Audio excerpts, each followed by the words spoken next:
Durable, on a aujourd'hui 80% des Français qui soutiennent le mouvement des Gilets jaunes.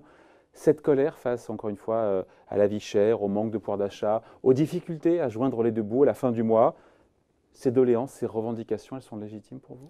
Je pense, si vous voulez, que ce mouvement des Gilets jaunes, ce n'est pas lié, pour moi, à l'histoire de l'essence particulièrement. C'est un détonateur, l'essence. Oui, parce que la transition écologique, elle est nécessaire, la transition énergétique. Et on ne peut pas faire de transition énergétique si on n'envoie pas un signal prix. Oui, mais donc, ceux qui n'ont pas le choix, qui doivent prendre bah leur oui, mais voiture. donc ça veut dire qu'il faut l'accompagner, hein, mais il faut aller dans cette direction, mais il faut peut-être le faire en l'expliquant mieux, peut-être un peu moins rapidement, en aidant dans certains cas, mais sur d'autres sujets. Je veux dire, il faut envoyer le signal prix qui correspond à la direction dans laquelle on veut aller. Alors, je pense que ce mouvement, il est beaucoup plus révélateur aujourd'hui que ces histoires d'essence, d'une fracture territoriale. Et ça, c'est plus grave, hein, la fracture territoriale. Et là, de ce point de vue-là, je vais vous dire, il y a quelque chose qui est très important, c'est l'industrie. L'industrie a, dans les territoires, un rôle très structurant. Moi, je le vois de façon au quotidien, hein, avec les usines de Saint-Gobain, quand on a des usines qui vont bien, quand on a des usines qui ne vont pas bien. Je vais vous donner un exemple. En 2009, en pleine crise, grâce au Grenelle de l'environnement, Saint-Gobain a fait une nouvelle usine de laine de verre en pleine campagne, à côté d'Angers. 150 emplois directs. Bon, elle était en pleine campagne. Il se trouve que l'isolation, ça marche bien, et c'est important pour la transition énergétique. Donc depuis, on a agrandi cette usine, et là, on est en train de la doubler. Mais je reviens maintenant, 10 ans après, dans cet endroit, qui était en pleine campagne.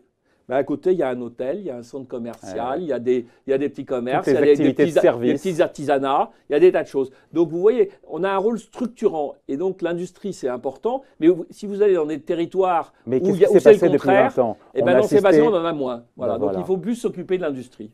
Et c'est pas ce qui est fait au niveau politique. On baisse l'impôt sur la société, on baisse les charges. On a fait des progrès depuis 2-3 ans, mais il y a encore à faire. Et donc la réponse politique, encore une fois. Alors je ne dis pas que c'est la seule réponse, mais je pense qu'on a besoin en France d'une politique d'aménagement du territoire beaucoup plus importante. C'est d'ailleurs pas du tout uniquement un sujet français. Je le vois, si vous voulez, dans tous les pays du monde aujourd'hui. Il y a une concentration de l'activité dans les métropoles, dans les villes. Et donc cette fracture territoriale, elle existe dans beaucoup de pays. C'est la raison du vote du Brexit. Hein. Oui. Londres a voté pour le Sud-Est. Mais Gérald Darmanin dit qu'il n'y a plus d'argent dans les caisses parce qu'il faut respecter les 3% de déficit public. Et donc, comment on fait? La fracture territoriale, il faut mettre des moyens. C'est une question de moyens. Eh bien, il faut être plus inclusif. Il faut. Alors, je suis pas, j'ai pas toutes les recettes, mais je pense aussi, si vous voulez, que si on veut redonner des moyens, il faut aussi réorganiser et s'attaquer un peu plus à la dépense publique. Ouais. Voilà ce que je dirais à M. Darmanin. C'est vrai. Pour l'instant, pas grand-chose n'a été fait sur la dépense publique. Si vous voulez, moi, je trouve qu'il y a eu beaucoup de choses bien faites, mais pas encore beaucoup là-dessus.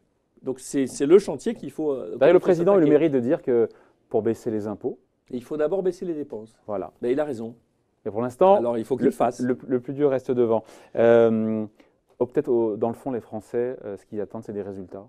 Il y a peut-être ça aussi, des résultats qui, pour l'instant, de la politique économique du président Macron, qui tardent à venir. C'est comme ça la réalité. Le problème, si vous voulez, c'est que les réformes importantes de fond, elles ne donnent pas des résultats tout de suite. Voilà, donc c'est ça la difficulté. Et que c'est comme dans les entreprises. Si vous travaillez que pour le court terme, in fine, c'est pas bon.